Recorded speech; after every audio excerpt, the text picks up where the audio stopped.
여러분 안녕하십니까? 원픽 토크 뉴스 시사 통통을 진행하는 김관수 TV입니다.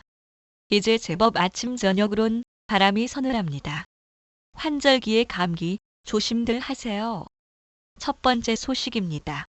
추경호 국민의힘 원내대표가 특검을 남발하고 탄핵으로 겁박하는 거대 야당의 폭주에 국민의힘은 결연하게 맞서 싸울 것이라고 밝혔습니다.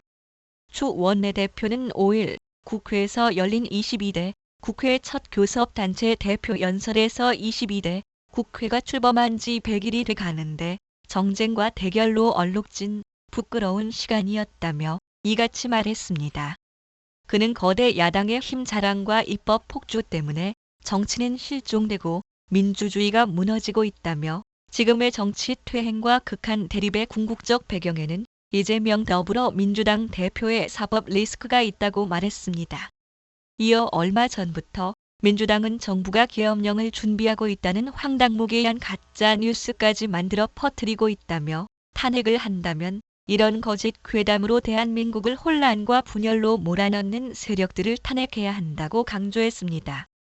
그는 지난 22대 국회 100일 동안 야당은 탄핵안 7건, 특검 법안 12건을 발의했고 인사청문회를 제외하고도 13번의 청문회를 열었다며 민주당은 탄핵 소추권마저 정쟁의 도구로 삼아 마구잡이로 내던지고 있다고 지적했습니다. 추 원내대표의 연설 자체가 갈라치기의 어휘들로 과연 국민들의 공감대를 얻어낼 수 있을지 심히 걱정되는 수순입니다. 다음 소식입니다. 심야 응급실 찾은 대통령, 어려움 반영 못했다. 윤석열 대통령이 추석 연휴를 앞두고 의료 현장의 최전선인 응급실을 심야에 전격 방문했다. 전공의 이탈로 응급실 의료 인력이 줄면서 응급실 뺑뺑이 등 국민의 걱정이 커지자 직접 현장 목소리 청취에 나선 것이다. 4일 밤 윤 대통령은 경기 북부 권역응급의료센터인 의정부 성모병원 응급실을 찾아 둘러본 뒤 의료진과 면담했다. 윤 대통령은 이 자리에서 응급실 업무 강도가 높아 의료진이 고생을 많이 하고 있지만 정부의 수가 정책이나 의료 제도가 현장의 어려움을 충분히 반영하지 못했다고 말했습니다. 또한 사고 위험도 높은데 보상이 공정하지 못한 점에 대해 공감한다며 의료진을 격려하고 제도 개선을 거듭 약속했습니다.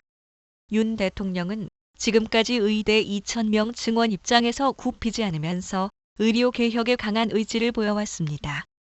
그러나 추석 연휴를 앞두고 응급실에 환자들이 몰리면 과부하가 걸려 문제가 심각해질 수 있다는 우려가 커지자 소통을 통해 의료기회를 달래고 국민을 안심시키기 위한 행보에 나선 것으로 풀이됩니다. 이재명 대표의 고대 안암병원 방문에 대응한 것일 뿐 해결책 제시는 미지수입니다. 가장 죽음에 가까운 사람만 받는 응급실의 비극. 필자가 보기엔 대형 병원 응급실은 이미 그 기능을 상당 부분 상실했다. 복지부 차관 박민수는 본인이 전화해서 알아볼 수 있는 상황이면 응급실에 갈 자격이 없다고 경중증 판단 기준을 얘기했다. 찢어져 피가 많이 나도 경증이라고 한다. 평일 낮이라면 일리 있는 말이다. 그러나 야간이나 동네 병원이 문 닫는 취약 시간은 사정이 전혀 다른 얘기다. 이른바 박민수 기준이 대한민국 의료 역사의 한 페이지로 기록될지 모르겠습니다. 혹시 나는 당장 아프지 않아 상관없어라고 생각하는 분들이 있는지 모르겠습니다. 현재의 의료 사태는 이분들에게 더 위험하다고 지적하고 싶습니다. 달나라에 산다면 모를까. 병원 이곳저곳을 돌아보니 기왕의 진단을 받은 환자들은 차라리 병원 진료에 관한 상황이 났습니다고 말할 수 있을 것 같습니다. 문제는 신규 환자들입니다. 내일은 누가 아플지 전혀 알 수 없습니다. 그러나 신규로 암에 걸리거나 중증 질병에 걸렸는지 모르는 상황에서 병원 예약하기는 하늘의 별 따기입니다. 그들은 진단도 받지 못하고 병의 유무를 확인하는 일조차 더 힘들어질 것입니다. 의료 붕괴 사태가 국민 개개인 삶에 바짝 다가서 있습니다. 다들 추석 연휴 비상대책이라고 난리치는데 추석 연휴가 문제가 아닌 것입니다. 검찰이 문재인 전 대통령 사위 서아무개 씨 특혜 채용 수사와 관련해 딸 다혜 씨를 압수수색하고 문 전 대통령을 피의자로 지목하는 등 수사의 칼끝을 문 전 대통령에게 향하고 있습니다. 검찰이 이 과정에서 과거 노무현 전 대통령 때와 마찬가지로 무분별한 피의사실 흘리기를 한다는 우려가 나오고 있는데요. 김건희 여사 명품백 수사 마무리 시점에 터뜨린 문 전 대통령 수사로 그 의도를 의심받는데 여기에 피의사실 공표로 불신까지 자초하느냐는 비판이 나왔습니다. 문 전 대통령의 딸 다혜 씨는 더 이상 참지 않겠다고 입장을 밝히기도 했습니다.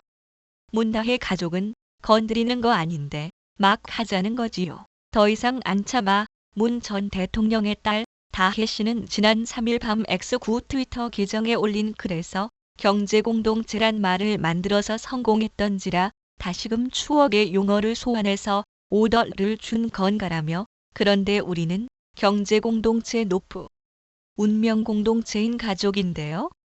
라고 썼습니다.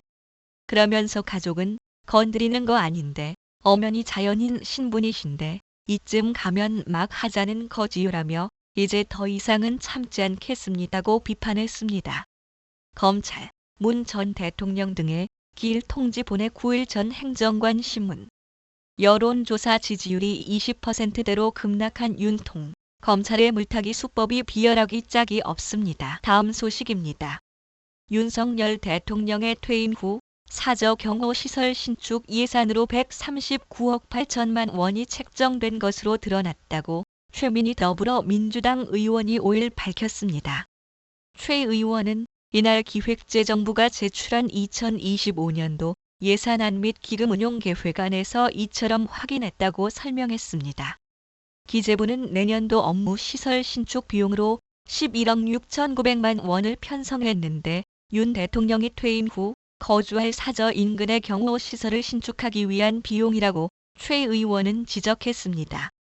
최 의원은 국민에게는 긴축 재정과 예산 절감을 강조하면서 정작 자신을 위한 경호시설에는 막대한 세금을 쓰겠다는 것, 과연 공정하냐며 국가에 돈이 없다며 25만 원 민생지원금도 반대하던 정부가 이렇게 자신을 위해서는 큰 금액을 할애할 수 있는지 정말 묻지 않을 수 없다고 꼬집었습니다. 다음 소식입니다.